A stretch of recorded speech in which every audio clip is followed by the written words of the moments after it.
Tal vez aún no se ha hecho presente la inteligencia artificial en tu vida cotidiana. Sin embargo, es más común encontrarnos en los medios de comunicación con su aplicación en la creación de avatares hiperrealistas, en la generación de imágenes sin depender de un diseñador, en la resolución de preguntas como el caso de ChatGPT, en la aplicación del lenguaje informático, aunque la persona que lo utiliza no tenga la capacitación sobre estos temas. Así como también se ha difundido el riesgo de perder fuentes de empleo al sustituir la mano de obra de las personas por estos programas, como se advierte en el caso de la huelga de actores y escritores en Hollywood en Estados Unidos. ¿Cómo es que pareciera encontrarnos tan próximos a una rebelión de las máquinas? Para responder a esta pregunta, indagaremos algunos fenómenos que se han desarrollado en tiempos recientes. Estás en Logos Táctico. En las últimas décadas se han desarrollado diversas investigaciones cuyos resultados han reflejado la reducción de la inteligencia de la población. Es decir, que después del efecto Flynn, en donde a partir de la década de 1930 la inteligencia de los humanos se encontraba en un constante aumento, a mediados de la década de 1970 se empezó a detectar su disminución.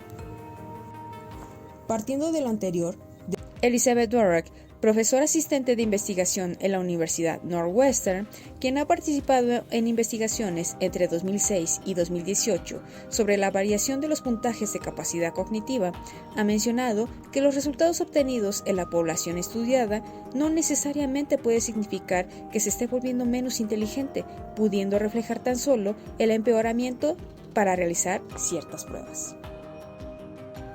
Desde una perspectiva evolucionista, podemos considerar que el razonamiento, al adecuarse a esta era digital en donde básicamente y predominantemente implica procesar gran cantidad de información, podemos decir que el ser humano continúa adaptándose a las necesidades de su entorno, considerando también que en este momento de la civilización, y omitiendo por unos momentos las desigualdades sociales, la tecnología, la ciencia y la organización de la sociedad resuelven muchos de los problemas del hombre.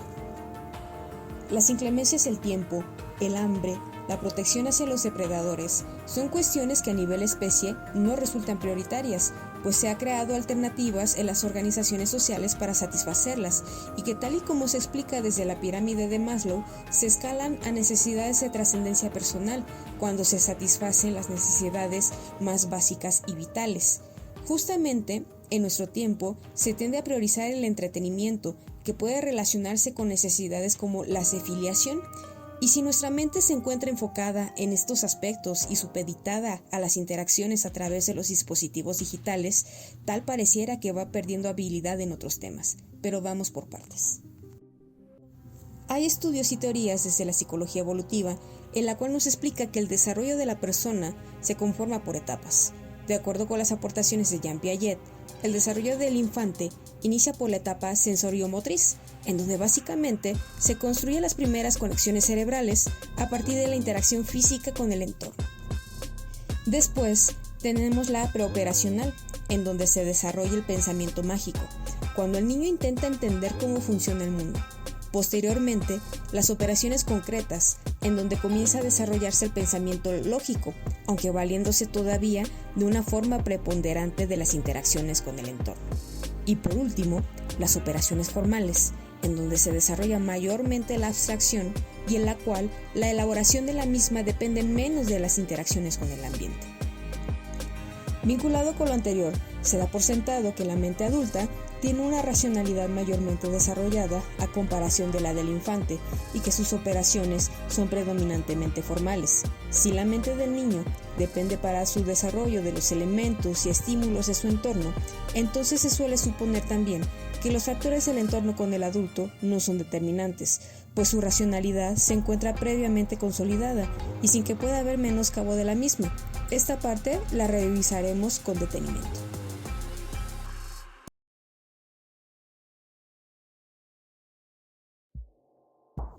Podríamos hablar de cómo en un tiempo para los letrados, además de la exploración del mundo y la experiencia de la vida a través de los sentidos, tenía a su alcance la lectura, que permitía, entre otras operaciones, adentrarse también a vivencias y sentimientos ajenos a los propios, incluso a mundos distintos al suyo, lo cual permitía enriquecer el mundo particular.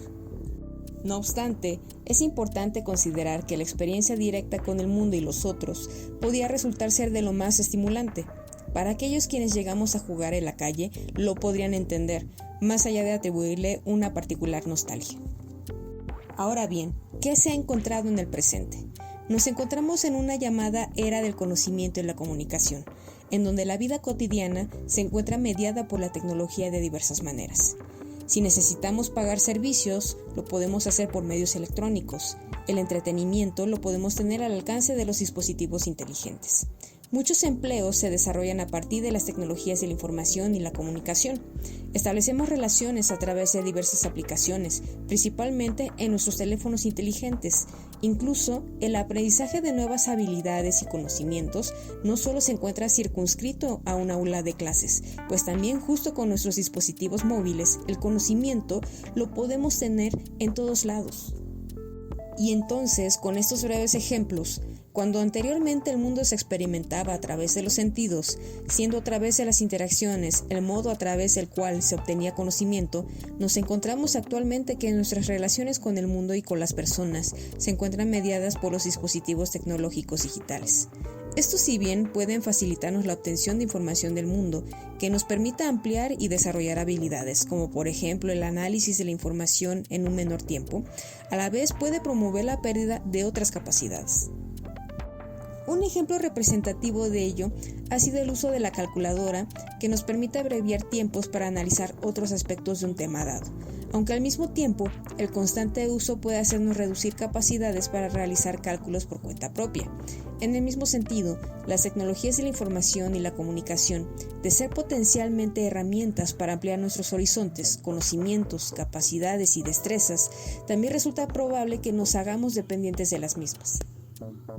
Y es que de percibir directamente los estímulos a través de los sentidos, hoy en día resulta preponderante que nuestros pensamientos se determinen a partir de la información y mensajes que recibimos a través de las redes sociales, y si a esto adicionamos la influencia de los algoritmos para recibir información similar y tener una percepción aún más segmentada del mundo, limita la posibilidad de construir y confrontar otras perspectivas. Giovanni Sartori, en su Homo Videns, la sociedad teledirigida de 1998, ya nos había hablado de la influencia de los medios masivos de comunicación y de la supremacía de la imagen en la estructuración del pensamiento, de lo cual podemos agregar la influencia aún más envolvente de los dispositivos digitales. Podemos encontrarnos con coaches de seducción que basan sus enseñanzas y la efectividad de las técnicas que muestran a partir de escenas de películas o series que son construidas principalmente por el trabajo de directores, productores y la interpretación de los actores que construyen tramas verosímiles. ¿Qué se quiere decir con esto? ¿Qué pasa como verdadero o que resulta creíble? Se sabe que no es real que una persona pueda volar, pero en una película de superhéroes, por la lógica desarrollada de la trama, resulta verosímil. Pero si no hay límites claros respecto de la realidad y la ficción, estos pueden difuminarse y hacernos ignorar nuestras limitaciones y potencialidades, aquello de lo que ignoramos, así como de lo que realmente conocemos. ¿Sabías que con unas gotas de limón puedes tener ojos verdes? ¿Sabías que si adicionas agua a las papas al momento de freír, quedarán más crujientes? ¡Qué absurdo! ¿Cómo alguien puede creer esto?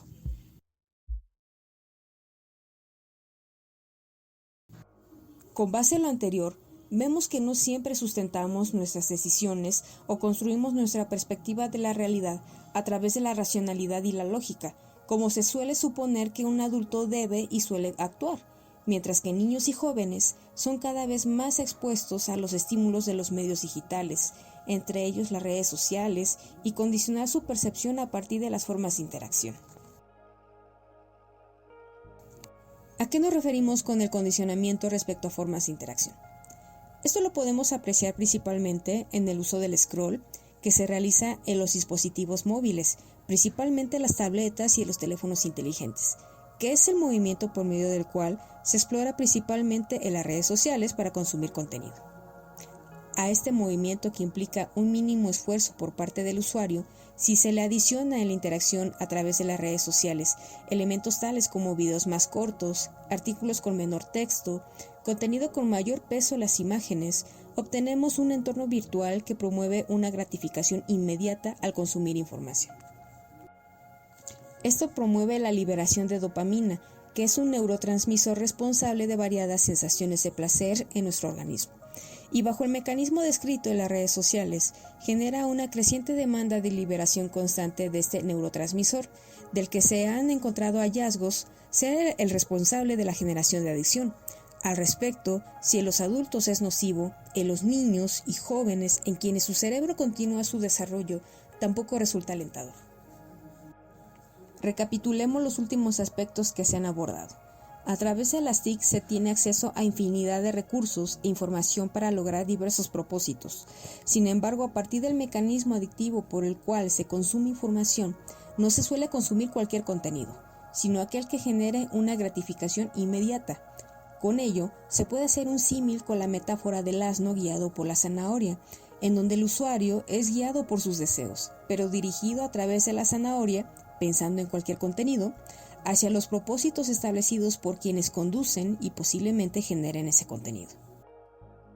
Por lo que, a través del entretenimiento, se nos puede persuadir en diversos temas, pues la brújula no es la racionalidad, no son las preguntas que nos formulemos, ya que no se suele formular ninguna, sino que somos guiados por aquellos que nos induzca placer, en detrimento además de las capacidades que como seres pensantes tenemos. Mucho también se ha hablado del papel del aburrimiento como el detonante de la creatividad. Quien se encuentra en insatisfacción desplegará aquello que le pueda permitir liberarse de esa situación. Pensemos en un niño que no tiene videojuegos o celulares. ¿Con qué jugará? ¿Con qué se puede entretener? Es así cuando los sentidos se vuelven más perceptivos a los estímulos para captar lo que les pueda resultar de interés. Cualquier cosa que promueva la atención y o promueva la creatividad y la imaginación. Pero ante la inmersión constante en insatisfactores, ¿qué otro estímulo se va a desarrollar? Ahora bien, si sumamos esa falta de estímulo con la promesa de que la tecnología puede resolver muchos problemas y realizar tareas por nosotros, ¿realmente nos estamos beneficiando de ello? Veamos.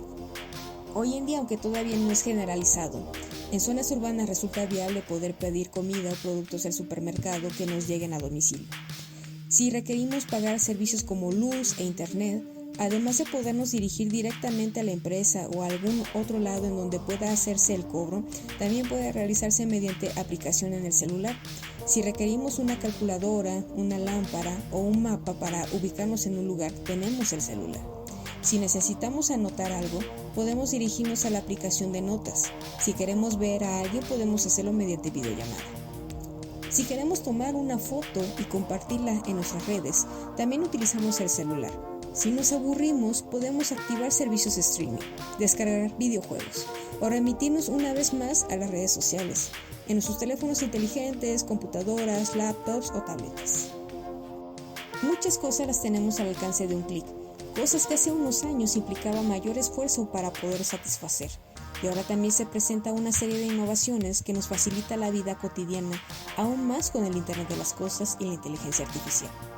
Sobre esta última, aunque no es correcto, resulta viable que una inteligencia artificial realice tareas escolares por nosotros, además de facilitar la generación de imágenes, elaborar cálculos complejos, resolver casi cualquier pregunta y facilitar la solución de problemas.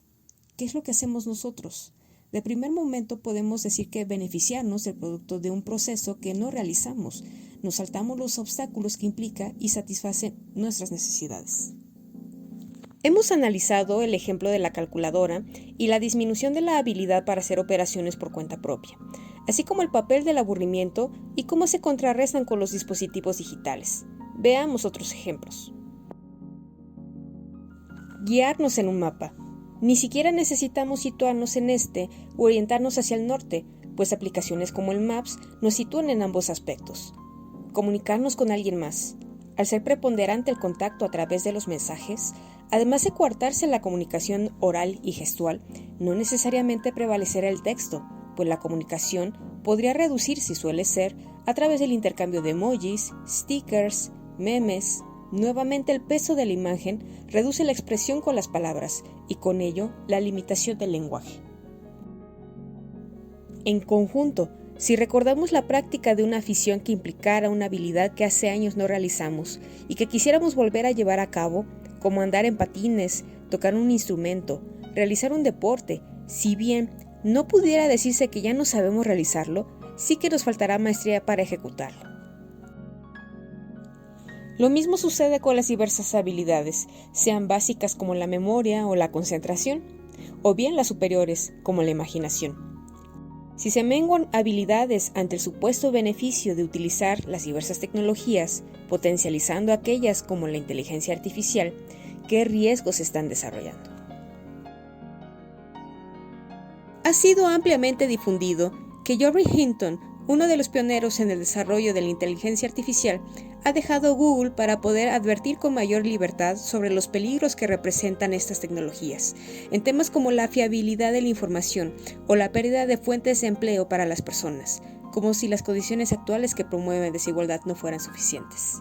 Si hacemos volar nuestra imaginación por unos momentos, podríamos encontrar más factible que entre más consumimos entretenimiento y sucumbimos a los placeres que nos ofrece la tecnología, podría determinar además de nuestra degeneración racional, nuestra posición en la sociedad, tal como sucede en la novela Un Mundo Feliz de Aldous Huxley. Esto puede ser tema para otro video, pero podemos hacer una pequeña síntesis sobre el mundo en el que se desarrolla la historia. En este, la manipulación de la sociedad se rige a partir de la manipulación de los elementos tales como la genética, el entretenimiento, la dosificación del soma y los condicionamientos que son dirigidos a hacer satisfactorias las actividades propias de cada casta de la sociedad. Es decir, de los alfa más, alfa menos, los beta, gamma, delta, épsilon. Si pensamos en la ciencia ficción como una forma de narrativa que realiza prospectiva con base en elementos clave de nuestro presente, respecto de estas castas y respecto de este tiempo, ¿acaso sería necesaria la manipulación genética para establecer estas jerarquías?